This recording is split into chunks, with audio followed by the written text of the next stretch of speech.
আহলান ওয়া সাহলান মাহে রবিউল আউয়াল। আলহামদুলিল্লাহ, এই সফর মাস 30 দিন অতিবাহিত হওয়ার পর শুরু হবে পবিত্র মাহে রবিউল আউয়াল। ইনশাআল্লাহ আগামী শনিবার মাহে রবিউল আউয়ালের 1ম তারিখ এবং 12ই রবিউল আউয়াল আমার আপনার প্রিয় নবী হুজুরপুর নূর মুহাম্মদুর রসুল্লাহ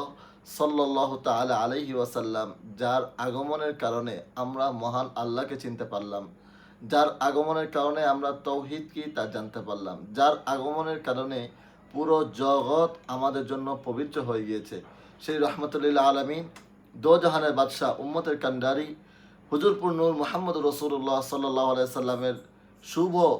আগমনের যেই মহা তারিখ 12ই রবিউল আউয়াল, সেই 12ই রবিউল আউয়াল ইনশাল্লাহ আগামী 26শে আগস্ট বুধবার বাংলাদেশে পালিত হবে। এই উপলক্ষে আমি সবাইকে আন্তরিক মোবারকবাদ জানাচ্ছি এবং আমাদের বাংলাদেশের আনাচে কানাচে যে জ্যৈষ্ঠ জুলুস ঈদে মিলাদুন্নবী উদযাপন হবে, বিশেষ করে আওলাদ রসুল পীরে বাঙ্গাল আল্লামা সাবেক মাদুজুল আলী সদারতে ঢাকার 9 রবিউল আউয়াল ঢাকায় জ্যৈষ্ঠ জুলুস, 12 রবিউল আউয়াল চট্টগ্রামে জ্যৈষ্ঠ জুলুস এবং আমাদের মাদ্রাসা জামিয়া গাউসিয়া তৈয়বা তাহিরিয়া মাদ্রাসার আয়োজনে 12ই রবিউল আউয়াল সকাল 9টা হতে আমাদের বন্দরের মধ্যে যে জ্যৈষ্ঠ জুলুস হবে এবং এর আগে পরে যত মাহফিল হবে সব মাহফিলের আমি সাফল্য কামনা করছি এবং আমি সবাইকে আমন্ত্রণ জানাচ্ছি,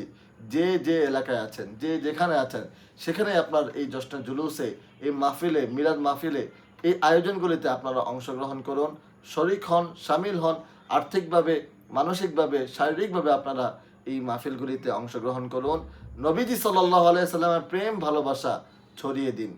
আজ এই উম্মত যেই দ্বিধাবিভক্ত, এই উম্মতকে রক্ষা করার জন্য নবীজি সাল্লাল্লাহু আলাইহি সাল্লামের প্রেম, ভালোবাসা, মহাব্বত, আদব, এটার কোনো বিকল্প নেই। সুতরাং আমি সবাইকে আবারও আন্তরিক মোবারকবাদ জানাচ্ছি, পবিত্র মাহে রবিউল আউয়ালের শুভেচ্ছা জানাচ্ছি এবং ইনশাআল্লাহ আপনাদের সাথে দেখা হবে জশ্নে জুলুসে ঈদে মিলাদুন নবী সাল্লাল্লাহু আলাইহি সাল্লামে।